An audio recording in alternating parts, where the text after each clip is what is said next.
Hello, everyone. My name is Mason Rashtian. This is another episode of the SCV Law and Life podcast. And today I'm having a virtual cup of coffee. Here's my coffee with Margarita Eberline, and she's the marketing boss. Good morning. Well, for us, it's good morning. It's good morning here too. Okay. I'm not sure when people are going to watch this. So if you watch it another time, it could be in the afternoon, it could be at night, whenever it's going to be. Okay, so Margarita, I've been on your website. You have a lot of stuff that you do. You're a marketing person. You do podcasts, obviously. You do teaching. You do a lot of stuff. So, uh, what I'm gonna leave it up to you as to what you want to talk about first. Sure. So, my favorite thing to do is to help law firm owners grow their law firms and actually monetize their marketing. And we do this at Marketing Boss through data. I know it doesn't sound as exciting as video and all these other things that you can do when you think Hmm. about marketing, but we really do let ourselves get guided by data when it comes to how we support law firm owners. And we're tactic agnostic, meaning we don't necessarily promote a specific marketing tactic for law firms. Hmm. We are very white glove in our approach. We basically take every law firm and we look at what are their advantages, their unfair advantages, their strengths that they can build on by doing a data audit of their marketing compared to case signups. Because if you're not signing up cases from your marketing, then why are you doing this? So once we do that, we create a Uh-huh. documented strategy, and then we leave it up to the law firm, and obviously we help how they want to implement the marketing strategy. And sometimes they have vendors already that they really like that they work with.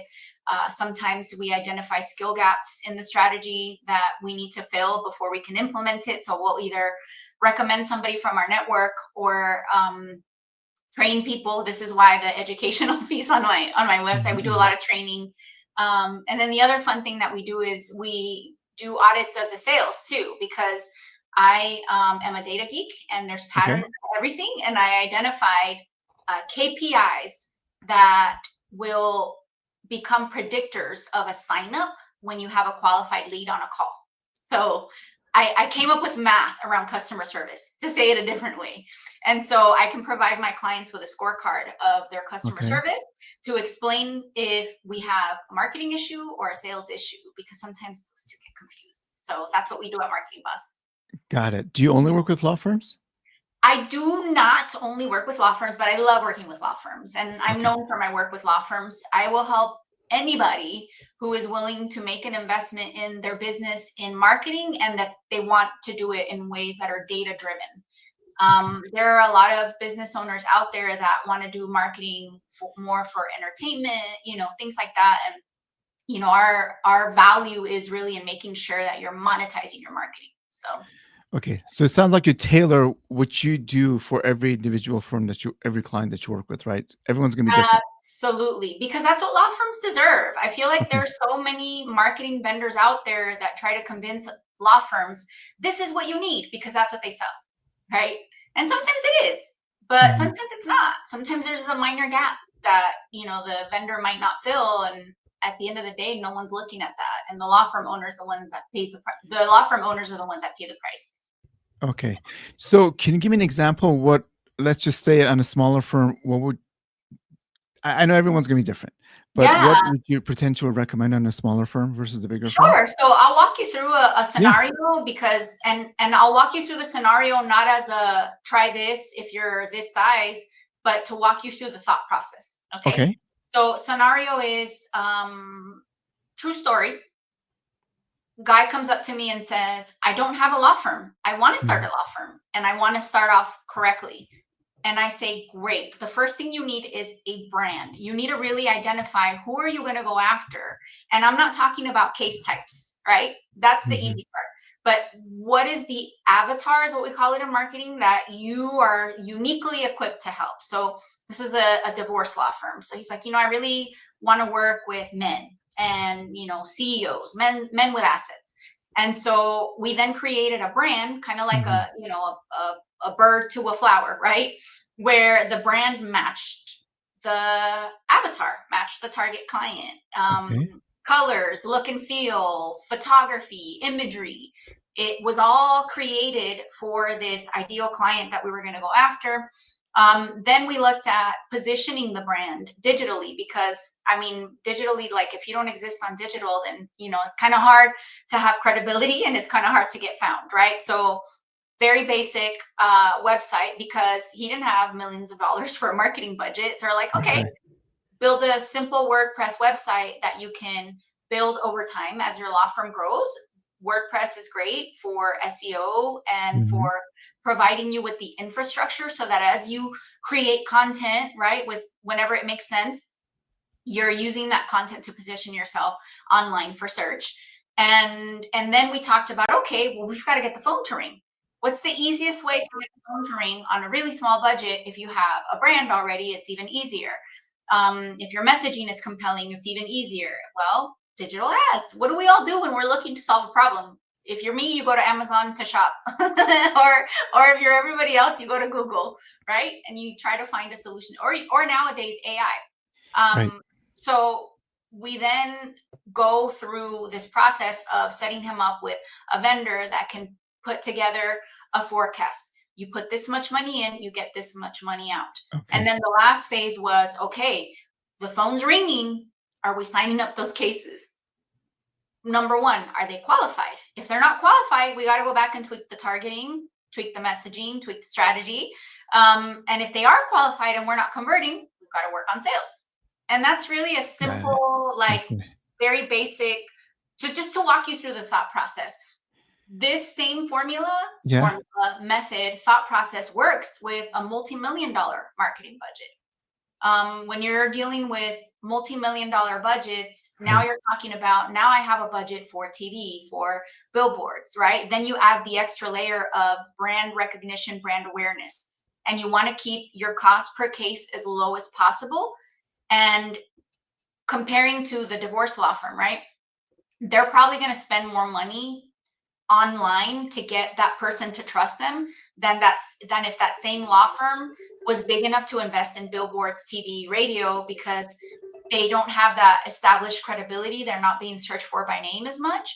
Okay. So the difference with like a larger firm with more budget is you now can invest in smart branding so that over time, that lead generation that you're doing, those cases that you're getting through search and through more direct, I need you right now channels are going to then give you you're going to get them at a lower cost, because now instead of, you know, paying, I don't know, $1,000 for a case, you can Hmm. pay maybe 750 because people recognize you from TV or from billboards or whatnot.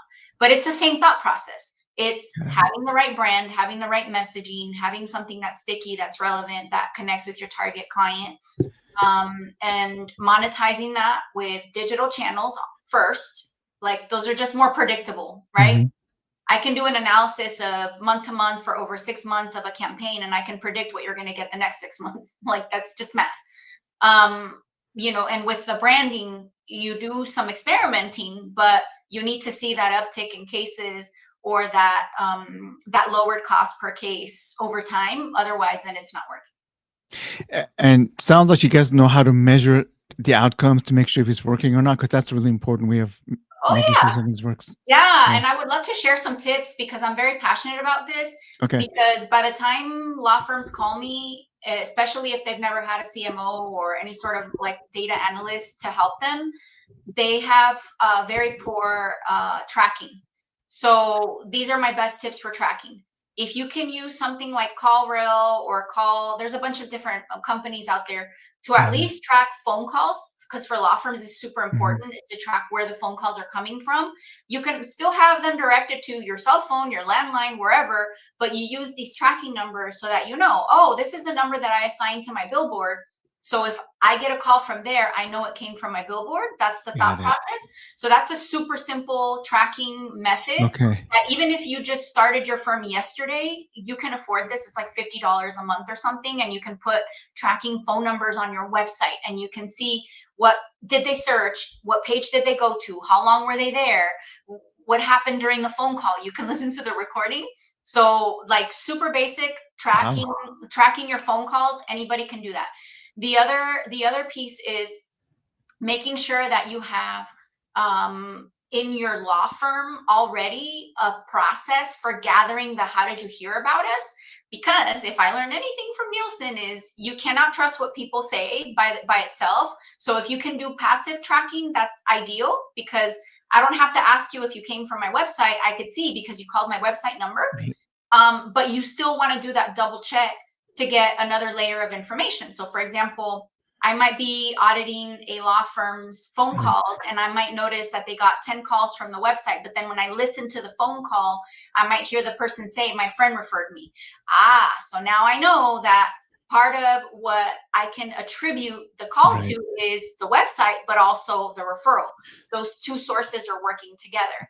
And in marketing, that's where it can get really messy because people might assume, oh, such and such thing isn't working because I'm not getting phone calls from that. Right. But tracking and data analytics isn't as black and white. So in that scenario, the friend probably recommend the attorney, but the client went on the website to find the attorney's information. So that's what happened. Right. Probably, So in yeah. that scenario, I would tell the attorney, listen, Yeah. whatever you're doing with referral marketing, Yeah. and people forget that referral marketing is also marketing, referral networking, is working, but you have to credit your website because if your website team wouldn't have done their job of Right. making sure that whatever people are saying about you through the referral matches what people are experiencing on the site and makes it easy for the person to then click and call, those two things, you have to credit them together. So, two questions. Number one is, does it matter how long a firm has been in business? I mean, brand new versus somebody who's been in business for 20, 30 years? Yeah, like in what For regard? you, for you, For for me, you. Yeah, for you. I mean, I everybody can work with you, right? Doesn't really matter how oh long you've been in yeah, business. absolutely. I've had that scenario that I gave you is true. Like I've had, lawyers come to me and say, I really want to start my own firm. You inspired me. Like, how do I do this right? Like I work with people like that. And I've also worked with people that have been around forever that have, multi-million-dollar marketing budgets and are, Okay. killing it. But yeah. And then do you go on the attorney's website who already has one and see what may or may not be working? Absolutely. We employ what's called the Bossy method, where we start by doing a business audit. So I gave you a overview of how we do the data audit, Yeah. but then we also audit every single marketing channel.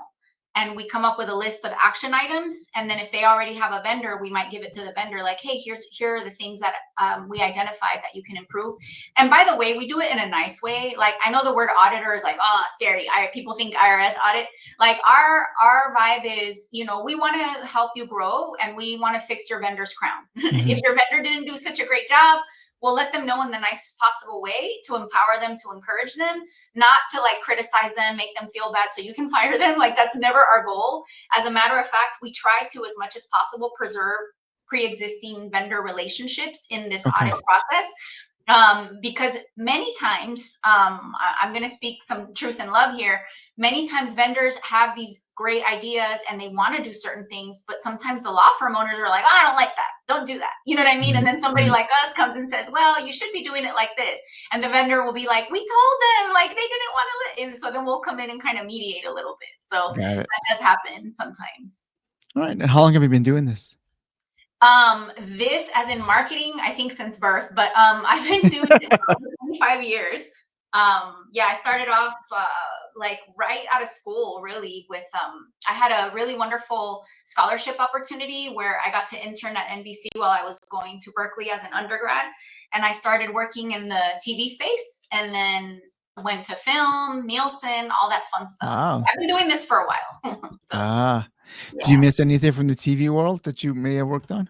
No, I love working with attorneys. I love my work. I love the big corporate like feel, but with like the like person. You know what I mean? Like when you work for these large brands like TV Yeah. stations and it's like this big corporation. Like there's no person. Like I love that law firms are led by actual people that you can get excited about and that, that are setting firm culture and helping people too is awesome. So Okay.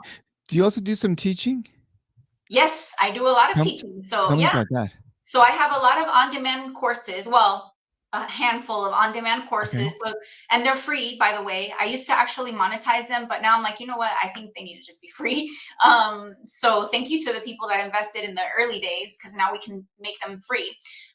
If you go to your Apple or Android device, just type in Marketing Boss, and there's a free app that you can download. So there's courses there.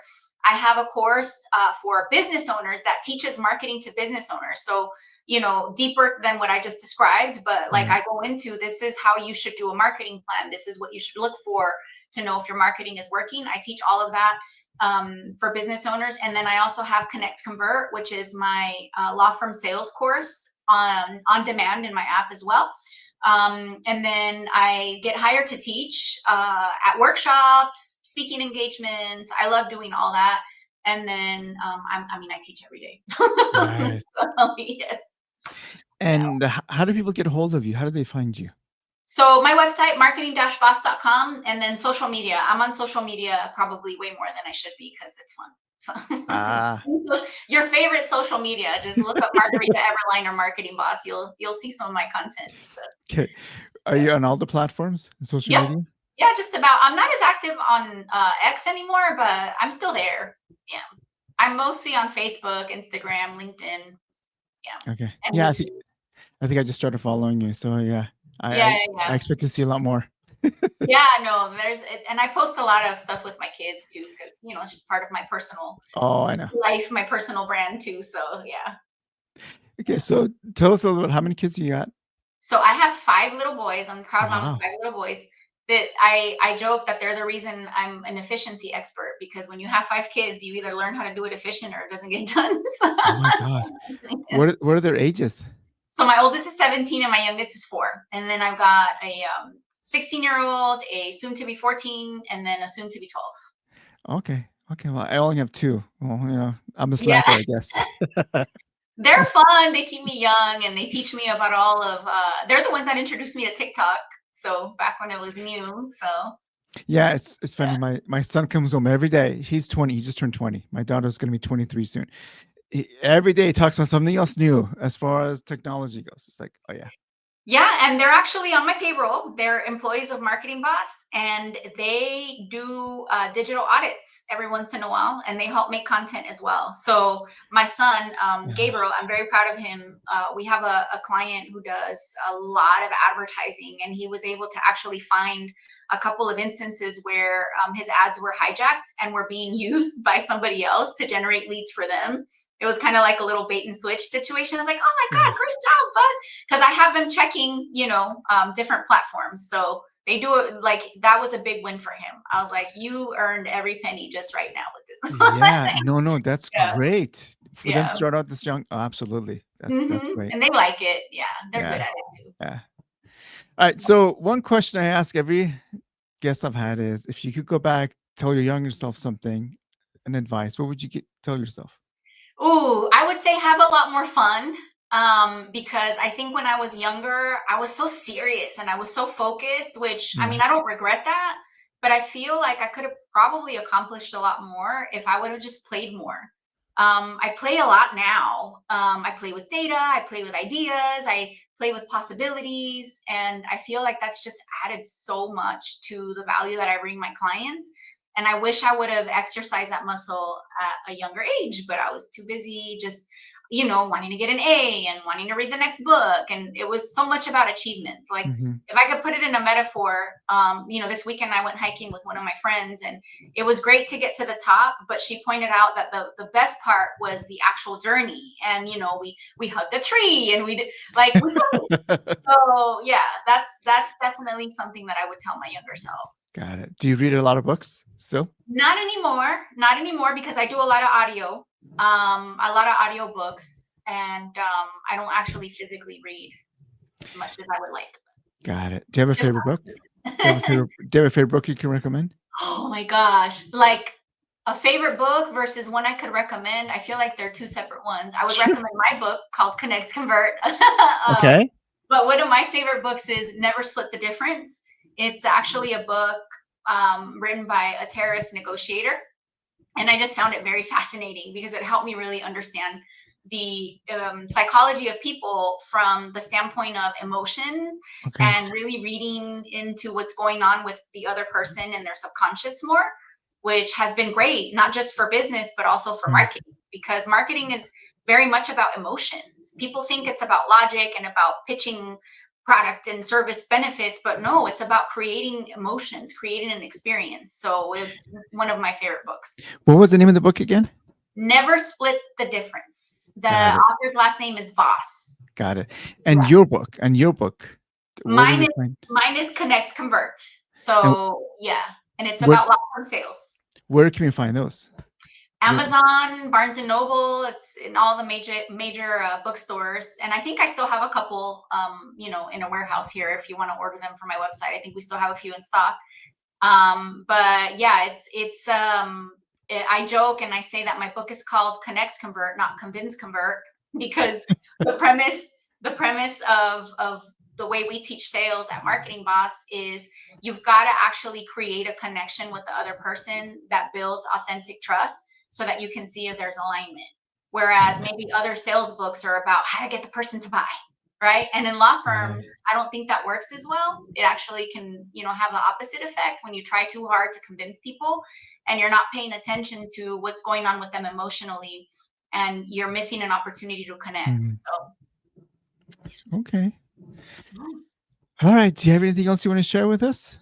I would love to know what you would tell your younger self. I'm sitting here like, I like that question. What would tell us what you would tell your younger self? Oh my God. It's funny. I've never thought about that question myself. I always ask other people, but for me, there's a lot of stuff I would say. I like what you said. Have more fun. Don't take everything so seriously. Honestly, one thing is everything passes. Doesn't matter what you do. Everything's going to change. Just grow. Just stick with it. Plain and simple. That's awesome. That's beautiful. Yeah. I like it. All right. Well, thank you very much. Again, people can find you on marketingboss.com and Margarita Eberline, EBERLINE.com. Yeah, absolutely. All right. Thank you so much. All right. Thanks. Take care. Bye-bye. Bye.